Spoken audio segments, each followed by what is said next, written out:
भारतवर्ष के आखिरी छोर पर समुद्र का सीना चीरते हुए हम जा रहे थे समंदर के सबसे गहरे इलाके में।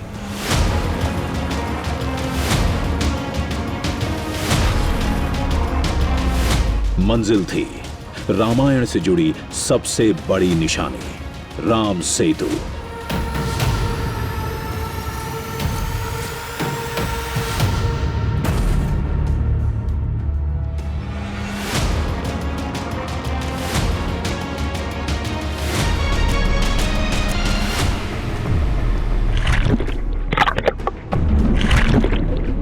राम सेतु, जिसकी गहराई में छिपा है 7500 साल पुराना प्रमाण।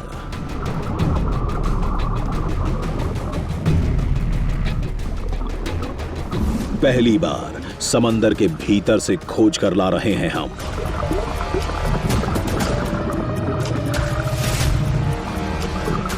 राम सेतु का अब तक का सबसे बड़ा दृश्य।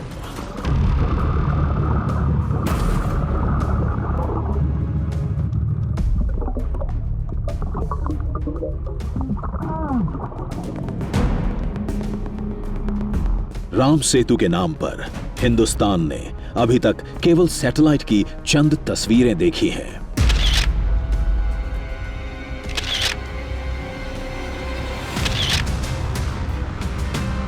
जिसमें भारतवर्ष के धनुषकोडी और श्रीलंका के मन्नार के बीच 8 टापू दिखते हैं। इन टापुओं को राम सेतु का अवशेष बताया जाता है।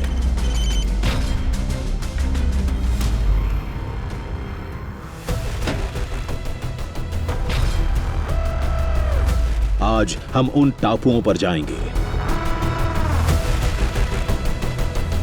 समंदर में राम सेतु की तह तक गोता लगाएंगे।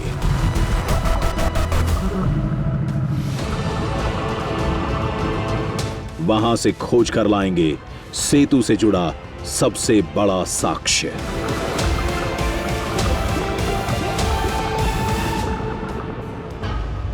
इस सफर में हमारा कारवां पहुंच चुका था देश के आखिरी छोर तमिलनाडु के रामेश्वरम में। वाल्मीकि रामायण के लंका कांड के मुताबिक रामेश्वरम ही वो जगह है जहां सेतु का निर्माण हुआ था, जहां राम कथा से जुड़ी कई निशानियां हैं।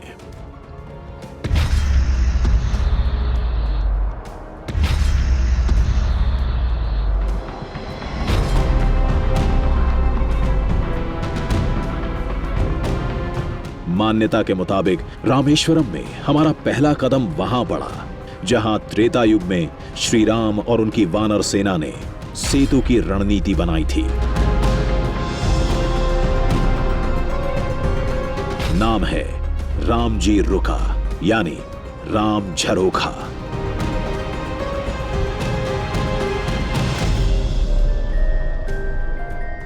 राम जी रुके, यानी कि वो जगह जहां प्रभु श्री राम रुके थे उस वक्त जब वो श्रीलंका के लिए निकले हुए थे। और इसी जगह पर रुककर उन्होंने न सिर्फ इस बात को लेकर योजना बनाई थी कि आगे किस तरीके से वो जा सकते हैं। रावण से युद्ध के पहले ये योजना काफ़ी महत्वपूर्ण थी। और इस हिस्से में खड़े जब आप होते हैं तब आपको चारों तरफ खुला मैदान नज़र आ रहा है। आपको पूरा रामेश्वरम इस ऊंचाई से खड़े होने पर नज़र आता है। लेकिन उस वक्त दक्षिण दिशा में देखने पर प्रभु श्री राम को श्रीलंका नजर आया और वो स्थान का चयन करने में भी सक्षम हुए जहां से राम सेतु का निर्माण कार्य शुरू होना था। और यही वजह है कि इस जगह की काफी महत्ता है।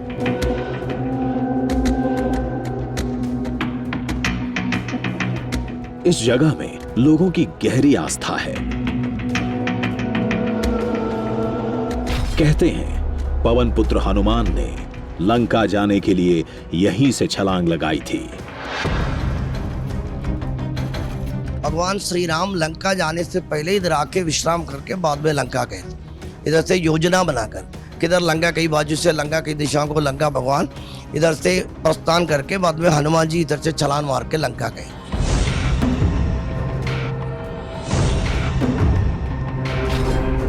दावे के मुताबिक श्री राम इस जगह से सेतु निर्माण पर निगाह रखते थे।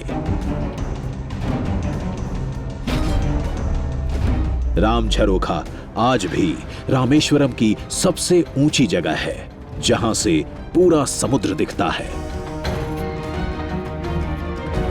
अब आप यहाँ चारों तरफ जब आप नजर डालेंगे तो आपको समुद्र नजर आएगा, आसपास हरियाली नजर आएगी, क्योंकि वक्त के साथ यहाँ नज़ारे थोड़े बहुत बदल जरूर गए हैं। लेकिन हाँ, दक्षिण की दिशा में यहाँ अभी भी 30 से 32 किलोमीटर की दूरी पर श्रीलंका मौजूद है।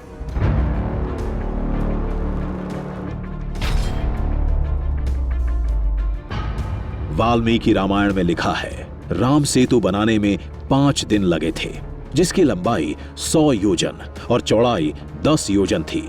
सेतु का निर्माण नल की निगरानी में हुआ था, इसलिए श्री राम ने नाम रखा था नल सेतु।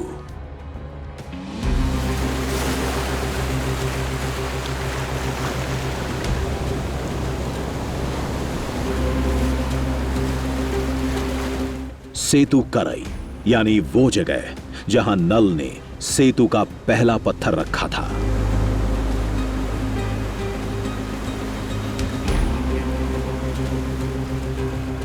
आज ये जगह रामेश्वरम से दूर है, लेकिन कहते हैं रामायण काल में सेतु बनाने वाले सारे पत्थर यहीं लाए गए थे।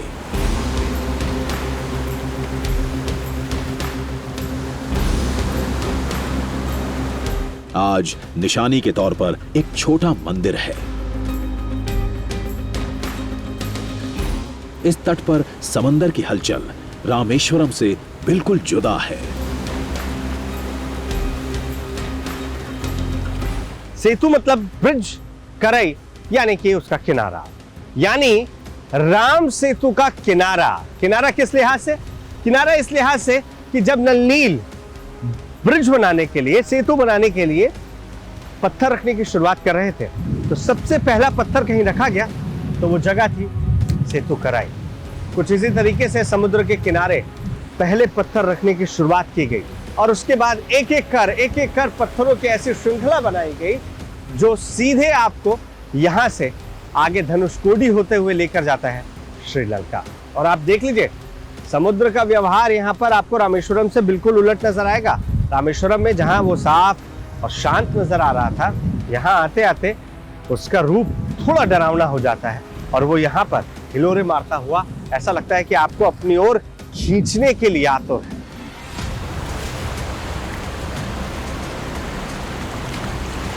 ये निशानियां तो महज पड़ाव थीं। हमें राम सेतु तक जाना था। समंदर के अंदर से सेतु के दृश्यम को दुनिया के सामने लाना था। राम सेतु का रास्ता रामेश्वरम से गुजरता है। रामायण में लिखा है, श्री राम ने समुद्र तट पर रेत का शिवलिंग स्थापित किया था। कहते हैं उसी जगह पर आज रामेश्वरम का मशहूर श्री रामनाथ स्वामी मंदिर है।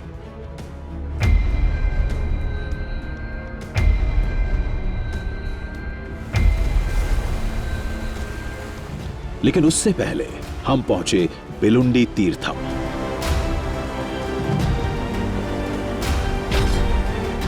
वजह थी यहां का एक कुआं जो समंदर की गहराई में समाया है। बावजूद इसके कुएं का पानी मीठा लगता है। श्रीलंका जीतने के बाद जब अयोध्या के लिए प्रभु श्री राम अपनी सेना के साथ आगे बढ़ रहे थे, तो एक जगह पर आकर वो रुके और यही वो जगह है जहां पर उन्होंने आकर न सिर्फ आराम किया था, बल्कि शंकर जी की आराधना की थी। और आराधना के दरमियान जब माँ सीता ने उनसे कहा कि मुझे प्यास लगी है, उस वक्त यहाँ आसपास घना जंगल हुआ करता था, एक गहरा समंदर यहाँ बह रहा है, यानी पीने के पानी की कोई व्यवस्था नहीं थी। उस वक्त प्रभु श्री राम ने पूजा अर्चना के पश्चात जब अपना बाण छोड़ा तो वो बाण समुद्र के इस जगह पर आकर गिरा था। अब आप इसे क्या कहेंगे? जिस जगह पर वो बाण गिरा, उस जगह से निकलने वाला पानी मीठा पानी हो गया।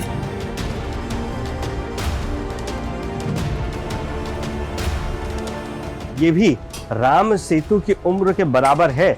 उससे कुछ ही दिनों के बाद प्रभु श्री राम ने यहाँ पर बनाया था और आज तमाम लोग आस्था पूर्वक यहाँ आते हैं और पानी निकालकर जब इसका आचमन कर कर देखते हैं तो वो भी हमारी तरह अचंभित रह जाते होंगे। आप भी अचंभित रह जाएंगे।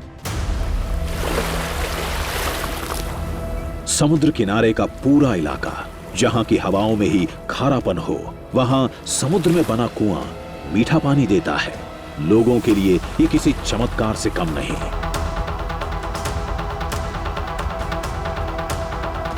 It was really amazing, and I can't believe it. It's unbelievable, really. Really, it's unbelievable. Inside, almost inside the sea, you get sweet water, which is drinkable. You know, it's potable water here. It's really a miracle, a miraculous thing. We are amazed to see this. मैं बहुत amazed रह गया कि एक समंदर के बीच में कैसे ये कुआं बना जिसमें से सिर्फ स्वीट वाटर ही निकल रहा है, लेकिन सॉल्टी वाटर का एक बूंद भी नहीं है। ये बिल्कुल आश्चर्य की बात है। मतलब इट्स जस्ट ए मिराकल।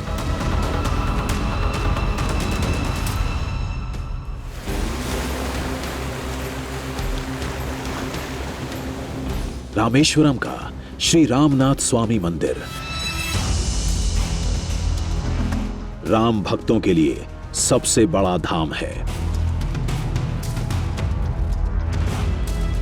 धाम के अंदर श्री राम के हाथों बने रेत के शिवलिंग की निशानी है। शिवलिंग की स्थापना को लेकर दो मान्यताएं हैं। पहली लंका सेतु से जुड़ती है और दूसरी रावण वध से।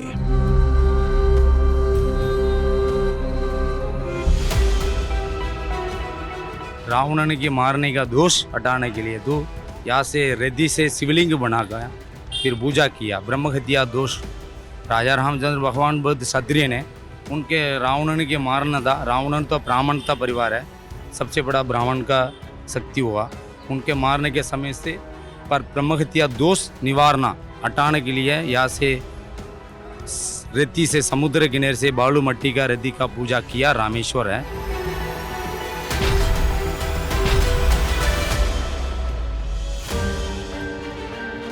बताया जाता है कि राम सेतु बनने से पहले और लंका से लौटने के बाद श्री राम ने यहां लंबा वक्त गुजारा था। धाम के अंदर का नजारा भी किसी दृश्यम से कम नहीं।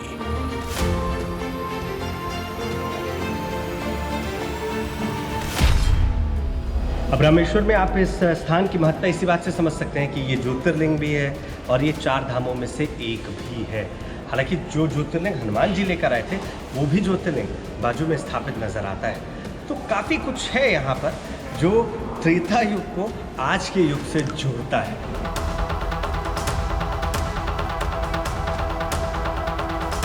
इस धाम में एक जगह है जहां 22 तीर्थों का जल मिलता है। दर्शन से पहले यहां स्नान करना जरूरी है।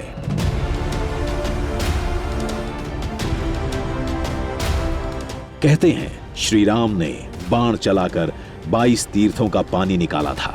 एक ही जगह होने के बावजूद सभी कुंडों के पानी का स्वाद एक दूसरे से अलग है।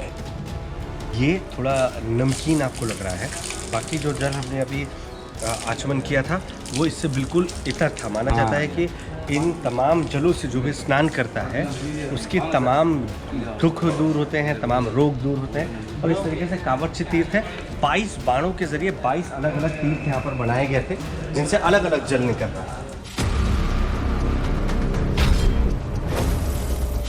रामेश्वरम आने वाले हर शख्स की जुबान पर एक ही नाम होता है, राम सेतु।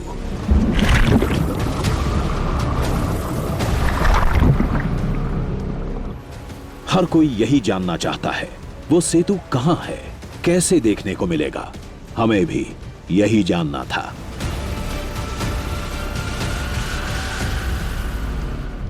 मंदिर से जुड़े लोगों ने बताया इसके लिए धनुषकोडी जाना होगा। नीचे जाने से तो कम से कम 5 फीट रहेगा। 5 फीट नीचे वो राम सेतु है।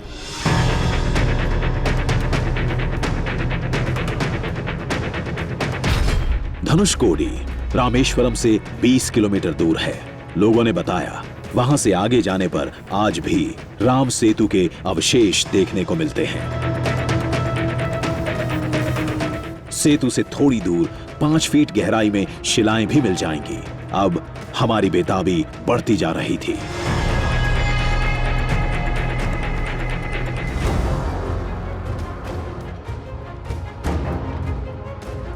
धनुषकोडी के रास्ते में हमें कुछ ऐसा मिला जिसे राम सेतु का सबसे बड़ा साक्ष्य कहते हैं।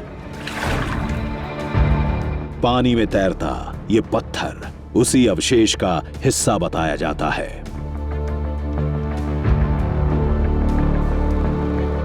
ये तो महज एक टुकड़ा है। पूरे रामेश्वरम और धनुषकोडी में पानी पर तैरने वाले ऐसे पत्थरों की भरमार है। ये किसी दूसरी जगह से लाया गया पत्थर है।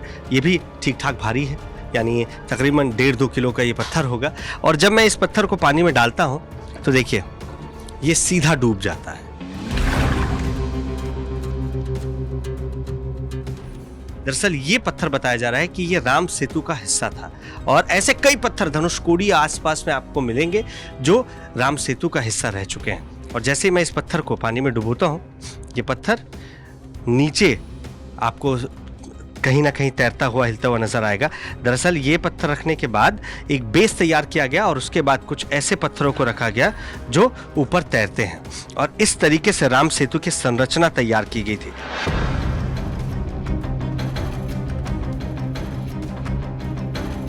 विज्ञान ने ऐसे पत्थरों को प्यूमिस स्टोन का नाम दिया। कुछ इसे कोरल स्टोन भी कहते हैं।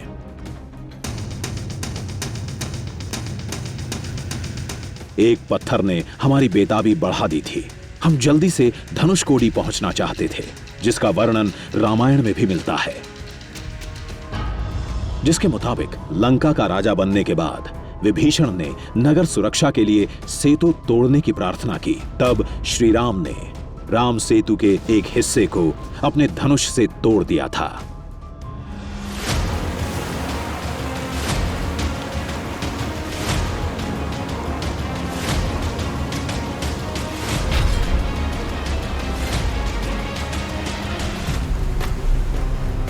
धनुषकोडी पहुंचते ही जमीन, आसमान सब आसमानी हो गया।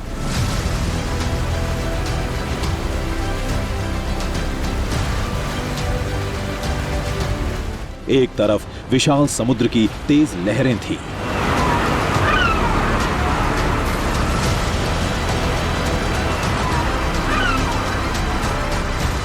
तो दूसरी तरफ खंडहर का एक वीरान शहर भी था, जो पहले कभी आबाद हुआ करता था, लेकिन 1964 के एक समुद्री चक्रवात ने रातों रात सब बर्बाद कर दिया। अभी मैं जिस जगह पर खड़ा हूं, दरअसल ये चर्च हुआ करता था, लेकिन जो 60 के दशक में भयंकर चक्रवाती तूफान आया, उसमें इसको काफ़ी क्षति पहुंची। और आप ये सोचिए कि जब सुनामी की वजह से पूरा इलाका कराह रहा था, तो उसकी जद में आने वाली हर चीज़ लगभग यहाँ नेस्तनाबूद हो गई। जिस चक्रवात ने धनुषकोडी को बर्बाद किया, उसी ने राम सेतु को भी नुकसान पहुंचाया था।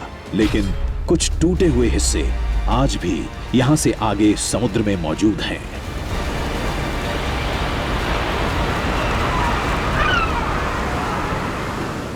इस वक्त मैं जहां पर खड़ा हूं, यह भी दृश्यम है पूरे भारतवर्ष के लिए। क्यों? उसे आप ऐसे समझ सकते हैं कि यह भारतीय सरजमी का अंतिम पॉइंट है, जिसे एंड पॉइंट भी कहते हैं। इसके आगे भारतीय जमीन आपको नजर नहीं आएगी, इसके आगे सिर्फ समुद्र का संगम है। बंगाल की खाड़ी और हिंद महासागर, उसका एक संगम यहां पर देखने को मिलता है। और यहां से महज 10 से 15 किलोमीटर की दूरी पर श्रीलंका बताया जा रहा है।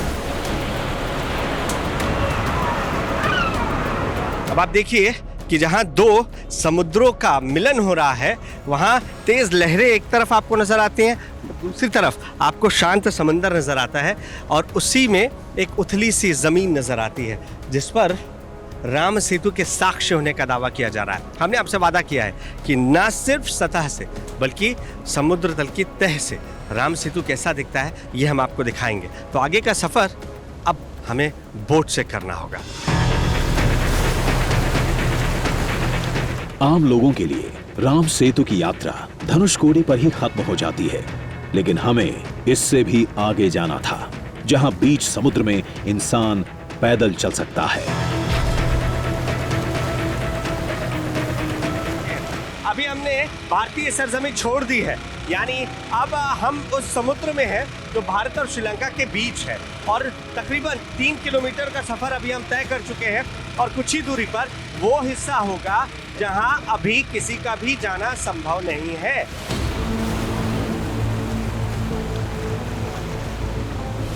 रामायण के मुताबिक राम सेतु करीब 150 किलोमीटर लंबा था। आज जिन टापुओं को राम सेतु का हिस्सा बताया जाता है वो 48 किलोमीटर लंबा है, लेकिन वहां जाने के लिए कोई तैयार नहीं होता। कुछ मछुआरे बहुत मुश्किल से तैयार हुए थे।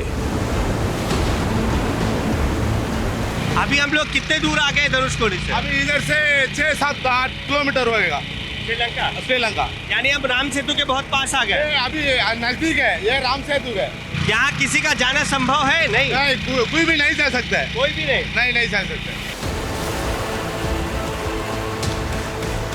अगर आपके पास हमारी तरफ परमिशन है तभी आप जा सकते हैं, वरना आपको जाने की इजाजत नहीं है ना? हाँ, सही है। तो आप देखिए, अब वाकई आपके अंदर एक अलग ऊर्जा आ जाती है, क्योंकि आप उस जगह पर जाने वाले हैं जिस जगह का नाता श्री राम से है, जिस जगह पर कभी श्री राम के कदम पड़े थे। आज राम सेतु तक जाने के लिए भले ही हमें बोट की मदद लेनी पड़ रही है, लेकिन कुछ ऐतिहासिक तथ्य बताते हैं। 15वीं शताब्दी में लोग पैदल धनुषकोडी से श्रीलंका जाया करते थे। 1480 में एक भारी तूफान आया और वो रास्ता पानी में डूब गया। उस समय भी रास्ते को राम सेतु माना जाता था।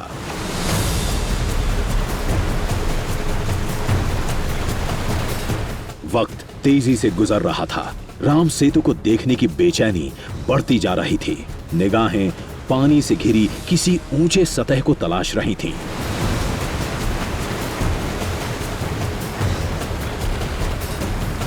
वो बोट नहीं जाएगा।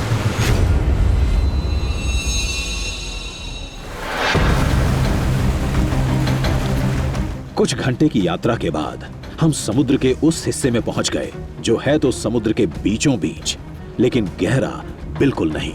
यानी हम राम सेतु के इलाके में पहुंच चुके थे।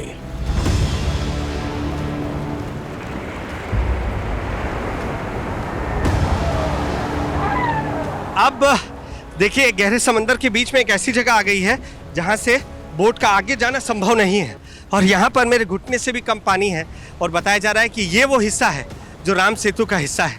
वाकई यहाँ पहुँचने के बाद आपके अंदर कई ऐसी भावनाएं हैं जो समुद्र के लहरों की तरह उमंगें भरती हैं, और मैं इस पर आसानी से चल पा रहा हूँ। यहाँ पर और उथली जगह है। ये राम सेतु का ही हिस्सा है।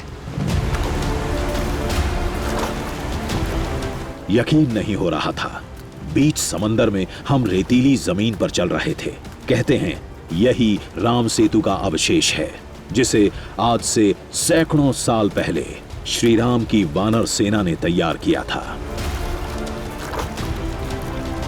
वाकई ये अविश्वसनीय होता है आपके लिए कि आप उस जगह पर हैं जहां कभी श्री राम के कदम पड़े थे। चारों तरफ आपको सिर्फ और सिर्फ समुद्र का मंजर नजर आएगा। आप यहां आसानी से दौड़ सकते हैं, आप चाहें तो समुद्र में घुटनों के बल बैठ सकते हैं, और ये समुद्रों के बीचों बीच है। ये यकीन करना वाकई बिल्कुल नामुमकिन है।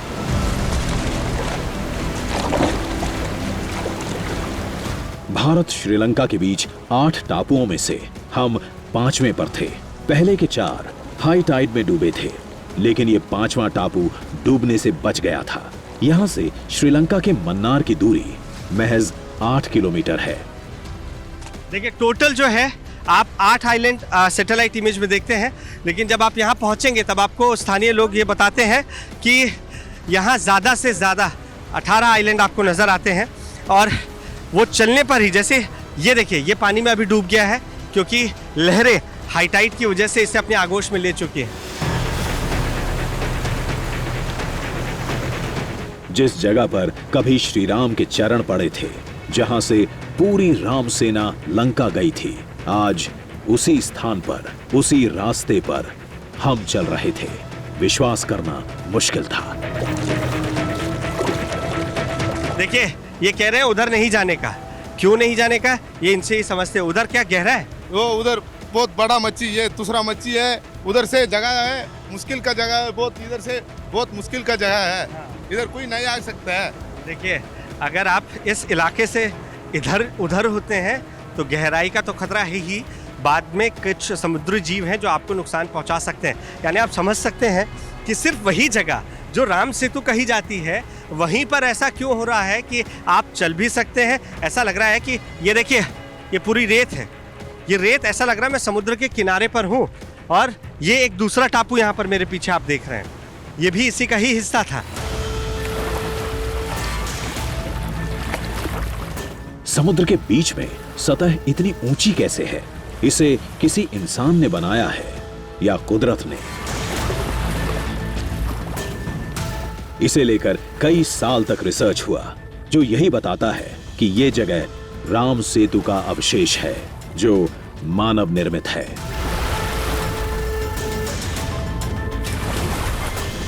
ऐसा लग रहा है कि मैं किसी किनारे पर खड़ा हूं। दोनों ओर समुद्र है, दो बड़े बड़े समुद्र, और उनके बीच पर आप दौड़ लगा सकते हैं।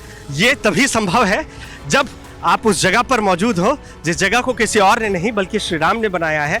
जहां आज हमारे कदम हैं, वहां कभी श्री राम के कदम पड़े थे। ये सोच ही आपको खुशियों से भर देती है।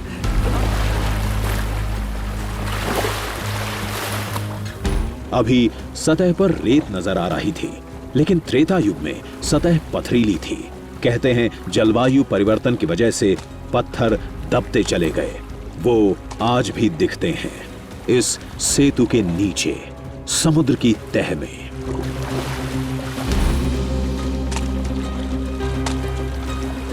हमने ये वादा निभाया, ये समुद्र तल की सतह पर राम सेतु का अस्तित्व है। आगे हम आपको ये दिखाएंगे कि समुद्र तल से नीचे राम सेतु कैसा नजर आता है।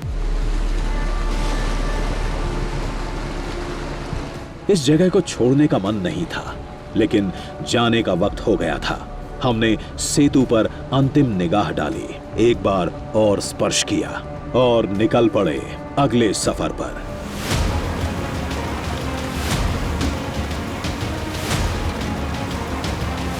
हिंदुस्तान को पहली बार समंदर के अंदर से राम सेतु का दृश्यम दिखाने के लिए राम सेतु से दूर समुद्र के एक और ठिकाने की ओर।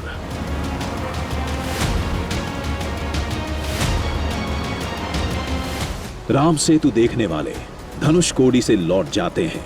जो थोड़ी हिम्मत जुटाते हैं वो सरकारी अनुमति लेकर अवशेष तक पहुंचते हैं। अब हम जहां जा रहे थे वहां आज तक कोई टीवी कैमरा नहीं पहुंचा। हमने इस यात्रा की शुरुआत की थी, अब हम उस जगह पर जा रहे हैं जहां आज तक कोई नहीं गया है, जहां से हम अंदर राम सेतु कैसा नजर आता है ये आपको दिखाने वाले हैं। क्योंकि इधर भी अभी भी कोई नहीं आया, इधर भी कोई नहीं आया है। लेकिन अब हम उस आइलैंड से दूसरी ओर जा रहे हैं, क्योंकि राम सेतु का अस्तित्व बहुत बड़े इलाके में बताया जा रहा है। और यही वजह है कि ऊपर से राम सेतु तो हमने दिखा दिया, अब अंदर से राम सेतु कैसा है ये आपको दिखाएंगे।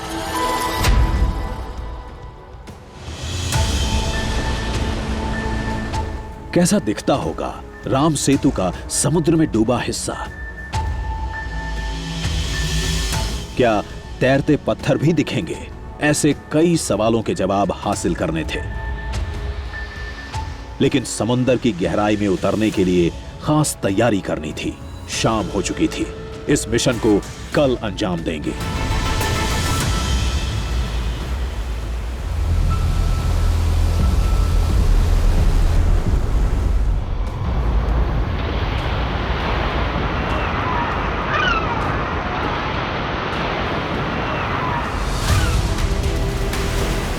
अगले दिन सुबह होते ही हम मंजिल के लिए रवाना हो गए। अब इस बोट के जरिए हम उस जगह पर पहुंचेंगे जहां से हम पानी के अंदर दाखिल हो सकते हैं। तो फिलहाल कुछ दूर सफर इस बोट पर पूरा किया जाएगा।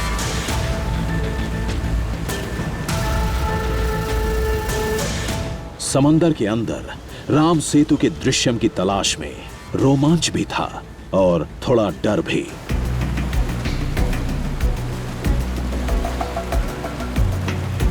जो टीम हमें राम सेतु की तह तक ले जाने वाली थी, उसने हमारा डर कम किया। पता चला कि राम सेतु के पत्थरों को देखने के लिए ज्यादा गहराई में जाने की जरूरत नहीं पड़ती। 15 से 20 फीट में सब नजर आता है।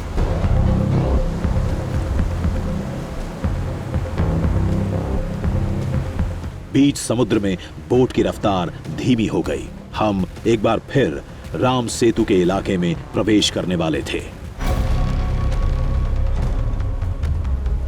बहरहाल ये पूरा इलाका अभी जलमग्न नजर आ रहा है, क्योंकि समय के साथ यहाँ काफी बदलाव हुए हैं। लेकिन इससे पहले राम सेतु यहाँ पर आपको साफ नजर आता था। ये कई हजार साल पुरानी बात जो स्थानीय लोग बताते हैं, उस कहानी का हिस्सा यही है।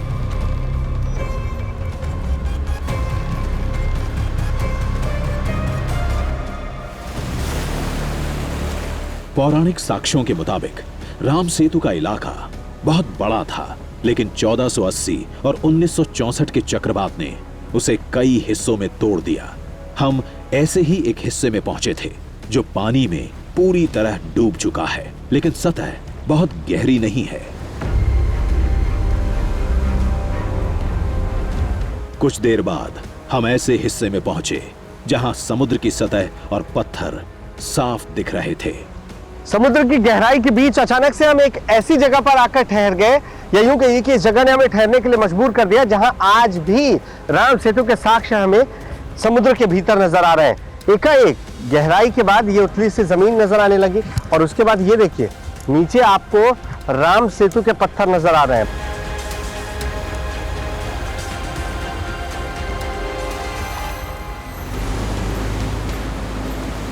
बहुत सारे पत्थर थे। हमारे साथ आए लोगों ने बताया ये उन शिलाओं के अवशेष हैं जिनसे राम सेतु बनाया गया था।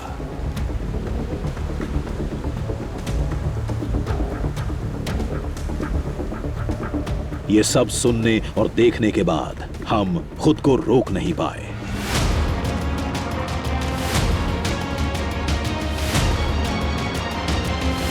हम डाइविंग सूट पहनकर गहराई में उतरने के लिए तैयार थे और कूद गए समंदर में।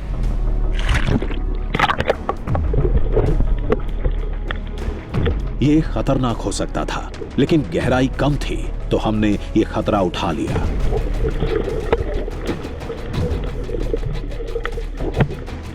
फिलहाल तो नजरों के सामने समुद्र की एक रंगीन दुनिया थी, बिल्कुल अनदेखी।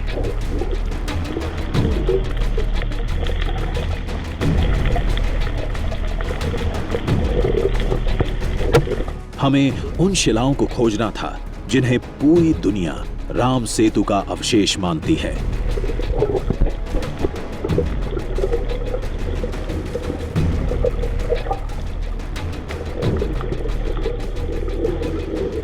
गहरी सांस लेने के लिए बार बार बाहर भी आना पड़ता था।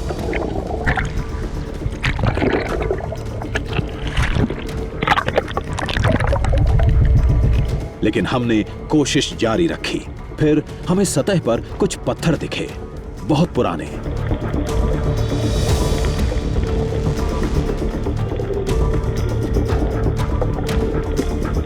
देखने से लग रहा था शायद हजारों साल पुराने थे।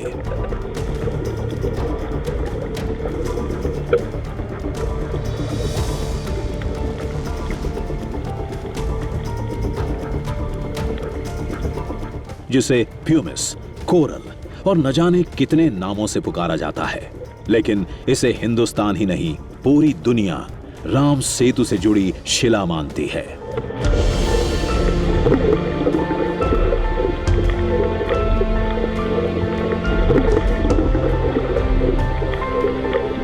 2017 में वैज्ञानिकों की एक टीम ने इन शिलाओं का परीक्षण किया था।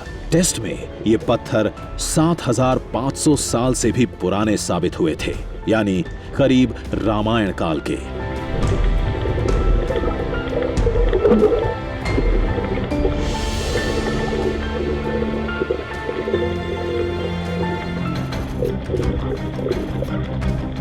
रिसर्च में सतह की रेत 4000 साल पुरानी निकली, लेकिन पत्थर 7500 साल पुराने, मतलब ये कहीं और से लाकर यहां रखे गए थे।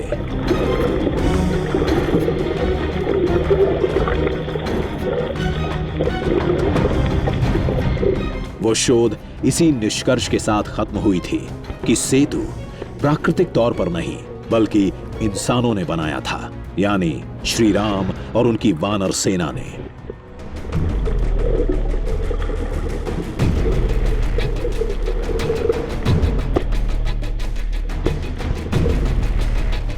थोड़ी हिम्मत जुटाई, थोड़ा रिस्क लिया, राम सेतु की शिलाओं को खोजने में कामयाब रहे हम और देश के सामने ले आए समंदर के अंदर से राम सेतु का दृश्यम।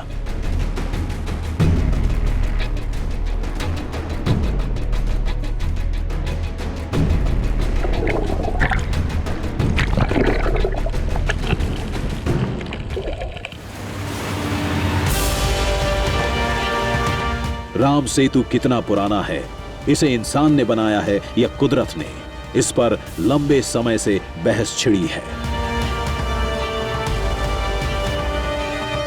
वैज्ञानिकों ने शोध किया, साबित किया कि समुद्र की रेत नई है, लेकिन पत्थर पुराने हैं, करीब रामायण काल के।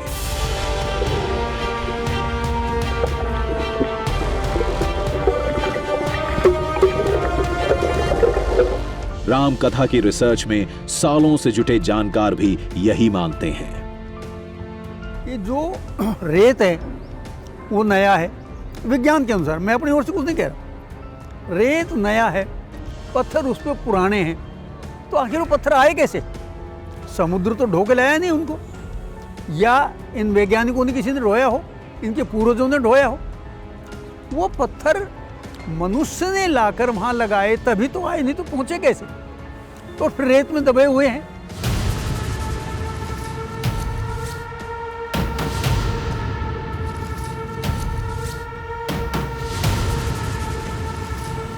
वैज्ञानिकों की रिसर्च के अलावा राम सेतु का एक और बड़ा सबूत है।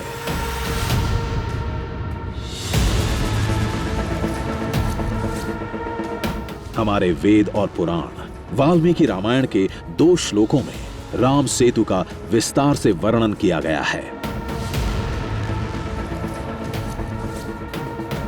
हस्ती प्रयाण महाबलाः पाषाणांश महाबलाः पर्वतांश समुत्पाट्य यंत्रैः परिवहन्ति च। इसका अर्थ हुआ कि उन बड़े बड़े हस्ती प्राय पत्थर यानी बड़े बड़े पत्थरों को और शैलखंडों को ढोने के लिए भी कोई शक्तिमान और सुधरा हुआ साधन वानरों के पास था। श्री राम बड़े हैं और उससे भी बड़ा है श्री राम का नाम।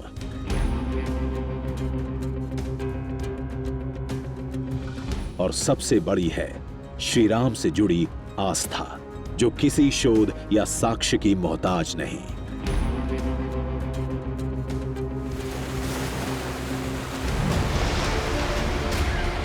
राम सेतु के लिए समंदर की गहराइयों को नापने के बाद हम आगे निकल पड़े, इस वादे के साथ चुनौतियां ज्यादा हों या कम, जारी रहेगा ये सफर। खोज कर लाएंगे हम एक नया दृश्य।